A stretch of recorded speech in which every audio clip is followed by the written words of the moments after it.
আবার শুনলে মনের ধান্দা যায়।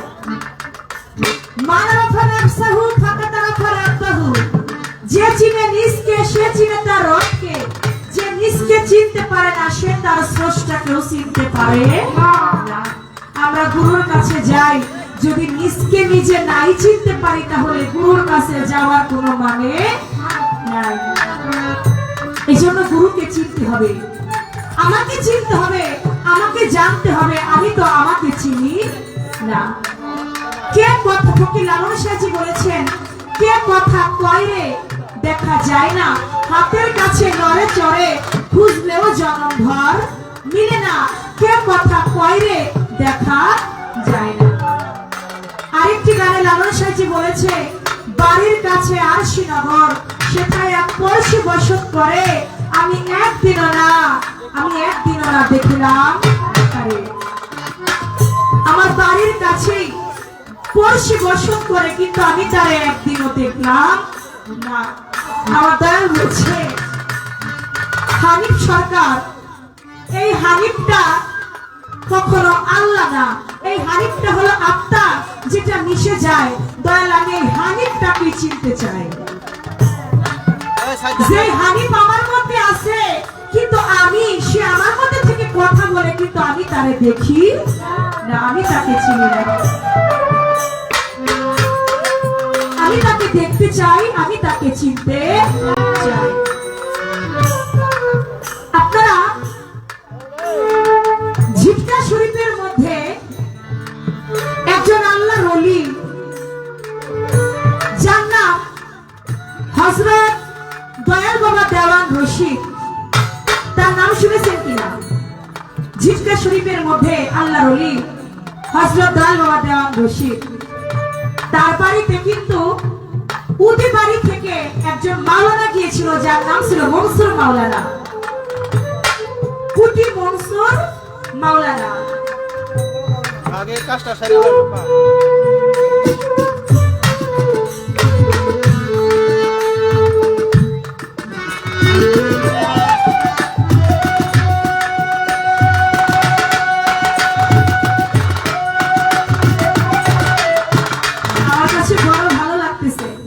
আমার আমিনুল বাজার গত বছরের আসরে আমি গান করছি, কিন্তু তিনি মঞ্চে পায়ে হেঁটে আসতে পারে নাই। আল্লাহ কি রহমত, মালিক তাকে সুস্থ করেছেন, আজকে পায়ে হেঁটে মঞ্চে এসেছেন। অনেক অনেক আনন্দিত। মালিকের কাছে দোয়া করে আল্লাহ তার হায়াত বাড়িয়ে হায়াত দান করুন, আল্লাহ তাকে সুস্থতা দান করুন।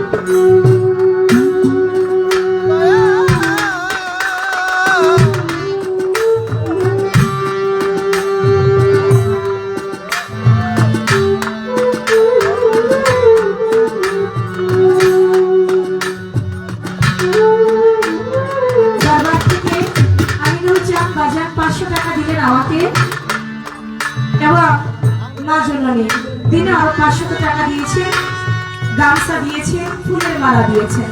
আমি দরবারে প্রতিভক্তি রাখি। যে কথাটি বলতেছিলাম, আল্লাহর ওলি দেওয়ান রশিদ উদি বাড়ি থেকে চলে গেল কুটি মনসুর মাওলানা।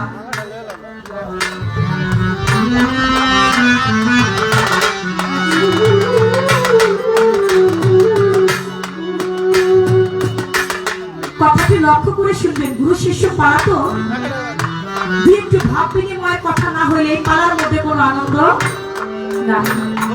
মনসুর মাওলানা চলে গেল 40 জন মাওলানা নিয়ে, গিয়ে তার বাড়ির গেটে ঢুকছে। গেটে ঢুকেই দেখা দেওয়ান রশিদের সঙ্গে।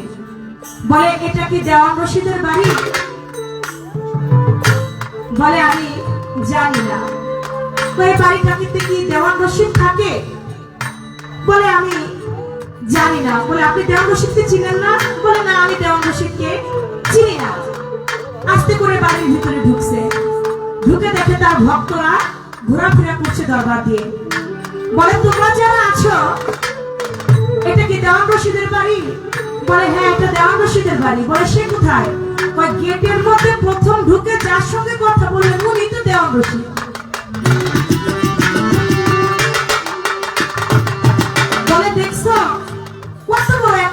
তো। আমি তার কাছে জিজ্ঞেস করলাম সে দেওয়ান রশিদ কিনা, সে আমাকে মিথ্যা কথা বললো সে দেওয়ান রশিদ না। কত বড় ভণ্ড হইলে এমন একটা মিথ্যা কথা বলতে পারে, সে আবার আল্লাহর ওলি হয় কেমনে আমার তো বুঝে আসে না। চলে গেল মনসুর মাওলানা আবার দেওয়ান রশিদের কাছে, বলে মিয়া আপনি নাকি আল্লাহর ওলি? দেওয়ান রশিদ আপনি যদি আল্লাহর ওলি হবে তাহলে আপনি কেন মিথ্যা কথা বলেন? আল্লাহর ওলি যারা হয় তারা তো মিথ্যা কথা বলে না। আপনি যে আসলে একটা ভণ্ড তার প্রমাণ করলেন। বলে কেমনে? মানে আমি আপনাকে জিজ্ঞেস করলাম এটা দেওয়ান রশিদের বাড়ি কিনা, আপনি বললেন আপনি জানেন না। বলে আমি জিজ্ঞেস করলাম আপনি দেওয়ান রশিদকে চিনেন কিনা, আপনি বললেন আপনি দেওয়ান রশিদকে চিনেন না। আপনি কেন মিথ্যা কথা বলেন? আপনি তো দেওয়ান রশিদ।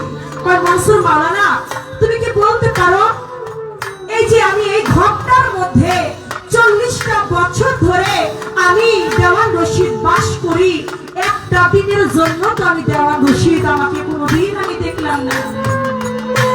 আমার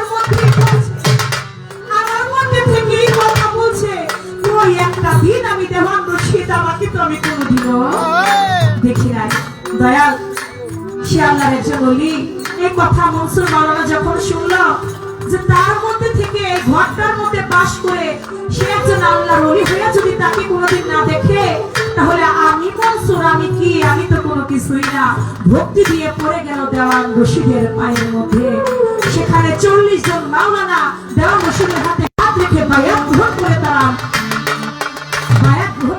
ভক্ত হয়ে গেল। দয়াল আমি আমার মধ্যে থেকে যেই চক্রা কথা বলে আমি যখন মঞ্চের বাইরে যাই, আমি যে এত কথা জানি এটা আমি নিজেও জানি না। আমি যখন মঞ্চের বাইরে থাকি তখন আমি মনে মনে ভাবি আমি যে মঞ্চে দাঁড়িয়ে এত কথা বলি, ওই এই কথা তো আমি আগে কখনো আমার মনে হয় না যে আমি বলতে পারবো, কিন্তু কে জানো আমার মধ্যে থেকে আমাকে বলায়। তাই আমি বলতে পারি দয়াল যে আমাকে বলায় আমি তাকে দেখতে চাই, যে আমার মধ্যে কথা বলে আমি তাকে ধরতে চাই, আমি তাকে জানতে চাই। তাহলেই নাকি আল্লাহকে চেনা যাবে, তাহলেই নাকি মাওলাকে চেনা যাবে। তাকে দেখানোর ভাবটা আপনি আমাকে খুব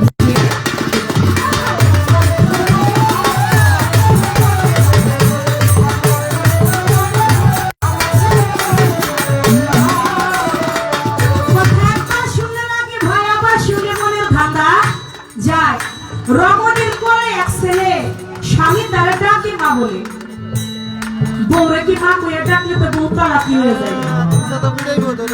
বউরে যদি কেউ মা কয় সেই বউকে বইতে থাকে, বউ যায় তালাক হয়ে। দয়াল আপনি বলবেন তার স্ত্রীর কোলের মধ্যে একটা ছেলে বসা, কিন্তু স্বামী তাকে মা বলে ডাকতেছে। আবার শ্বশুরে সে গলা ধরে ঝুলে রয়েছে, আবার জামাই এসে কাছে বসে হাত বুলায় শাশুড়ির গায়ে। আবার শুনলে মনের ধান্দা আছে এই দেহের মাঝখানে একটা নারী বসা গোপনে, শত মুখে বলে কথা শুনি রমজানে।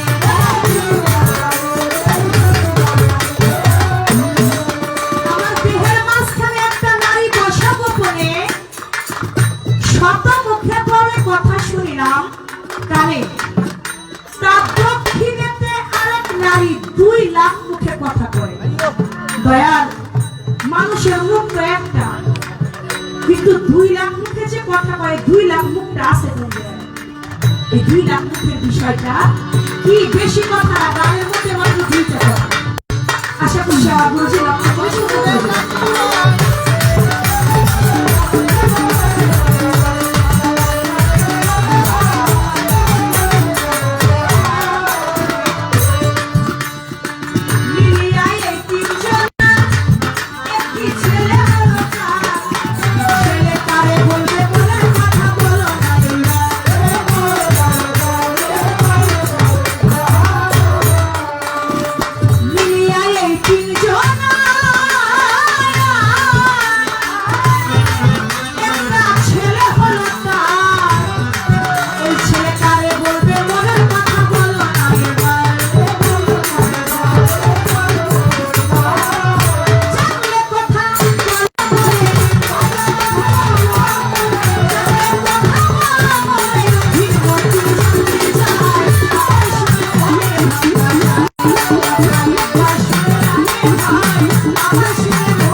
বাপের পুণ্য বেটা আমার হানিফ সরকার আমার দয়াল গুরু ধন্যবাদ এইটারে যেভাবে দেই আমার কাছে জিজ্ঞাসা না করে আমি কিছু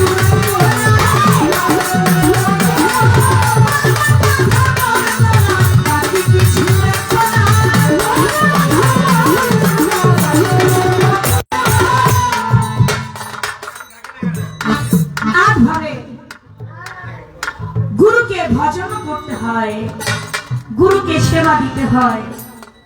সেই আপনি সেবা কি আমার দয়া আমার কাছে জানতে চাইলেন। আপনি সেবার মধ্যে আছে শৈল সেবা, দারময় সেবা, লৌহ সেবা, লৌহ ভক্তি, রেখা ভক্তি, গ্রন্থাদি ভক্তি, চিত্রবাদী ভক্তি, মনোমত ভক্তি, মনোময়ী ভক্তি। এ হলো আপনি ভক্তি, আপনি ভজন, আপনি সেবা যাকে বলা হয়েছে। এটা পাওয়া গেছে কোথায়? তত্ত্ব রসায়ন জ্ঞান মঞ্জুরির মধ্যে এটা লেখা। এই কষ্ট ভজন, এই কষ্ট সেবা গুরুকে করতে হবে, গুরুকে দিতে হবে। তবে হ্যাঁ, সেই সেবার মধ্যে থাকতে হবে বিশ্বাস, ভক্তি, প্রেম, আজিজি, মিনতি। এটা দিয়ে গুরু চরণে ভক্তি দিতে হয়। নারদ মুনি আর নারায়ণ, নারদ মুনি বলতেছে দয়াল আপনি তো আমার গুরু। হর গুরু বলবেন তো কি দিয়া ভজন করলে আপনার ভজন হবে? আমার দয়াল যেমনি প্রশ্ন করছে আমারে, নারদ মুনিও প্রশ্ন করছে নারায়ণ দয়াল আপনি বলবেন কি দিয়া ভজন করলে আপনার ভজন হবে? বলে শোনো, তোমার কাছে যদি ফুল থাকে তুমি ফুল দিয়ে গুরুর ভজনা করবে, তাহলে তোমার গুরু ভজনা হয়ে যাবে। দয়াল ধরে আমি এমন একটা জায়গায় আছি ওই জায়গার মধ্যে কোনো ফুল গাছ নাই, তাহলে আমি কি দিয়া ভজন করবো? ফুল না থাকলে ফল দিয়ে ভজন করবা। দয়াল ধরেন আমি এমন একটা জায়গায় আছি ওই জায়গায় কোনো ফল গাছ নেই, ওই জায়গায় কোনো ফল গাছ নাই, কোনো ফল নাই, ছোট বাজার আমি কি দিয়া ভজন করব? যদি ফুল না থাকে ফল না থাকে তাহলে তুমি জল দিয়া তুমি তোমার গুরু ভজন করবা। দয়াল ধরেন আমি এমন একটা জায়গায় আছে একটা মরুভূমি, কোনো পানি জল টল কোনো কিছুই নাই, তাহলে আমি কি দিয়া ভজন করব? বলে ফুল না থাকতে পারে নারদ মুনি, ফল না থাকতে পারে এই ভব সংসারে, জল ভবে দুনিয়ার শুকাই যাইতে পারে বলি তোমারে, তোমার দেহের মধ্যে আছে দুইটা নদী যেটা তোমার চোখের মধ্যে রয়। তামাম দুনিয়ার ফুল না থাকুক, ফল না থাকুক, জল না থাকুক, তোমার দুইটা চোখ আছে, ওই চোখের পানি দিয়াই তুমি তোমার গুরু সেবা করো, গুরু ভজনা করো, তুমি তোমার মুর্শিদ ভজনা করো, তাহলেই তোমার ভজনা হইয়া যাবে।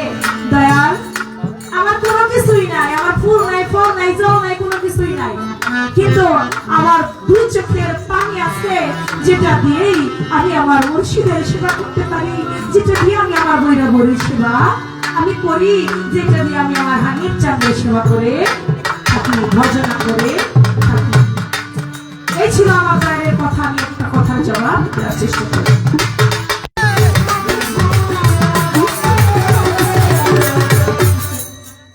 আমাকে অষ্ট সেবার কথা জানতে চাইলো, আমি তার জবাব করলাম।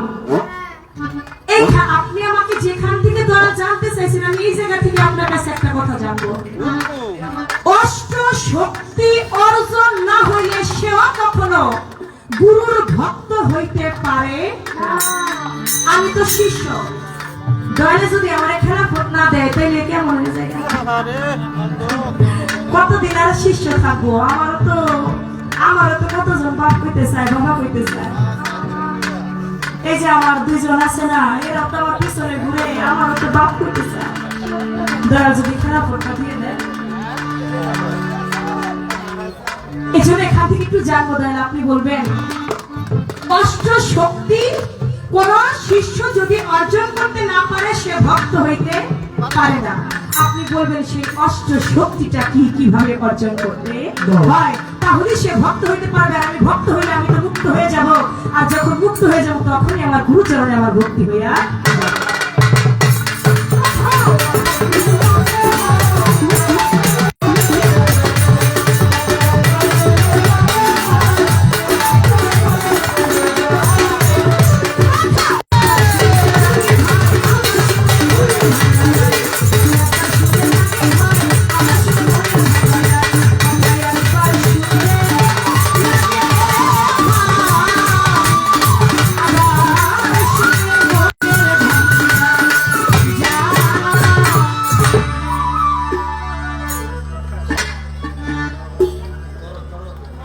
এবার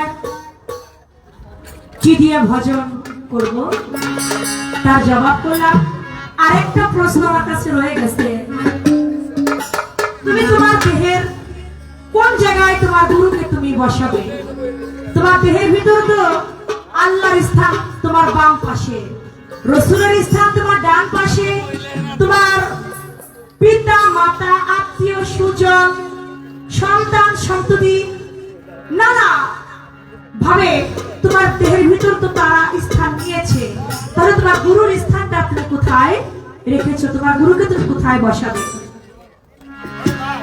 আমার গুরুকে বসাবো আমার হৃদয় আসনে। কোন জায়গায়? আমার হৃদয়ের আসনে। আমার হৃদয়ে আসন পাতিয়া আমার দয়াল চন্দ্রে বসতে দিব, দুই নয়নের জলে তোমার চরণ ধুয়াইয়া দিব। কোন আসনে? আমার হৃদয়ের আসনে। হৃদয়ের মনের মণিকুঠার একটা আসন আমার মধ্যে আছে, যেই স্থানটার মধ্যে কারো জায়গা কখনোই হবে না। সেই আমার মনের মণিকুঠা, সেই আমার হৃদয়ের আসন। ওই হৃদয়ের আসনেই আমি আমার গুরুকে বসিয়ে আমি তাকে রেখেছি। আমার দুই নয়নের জলে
Shut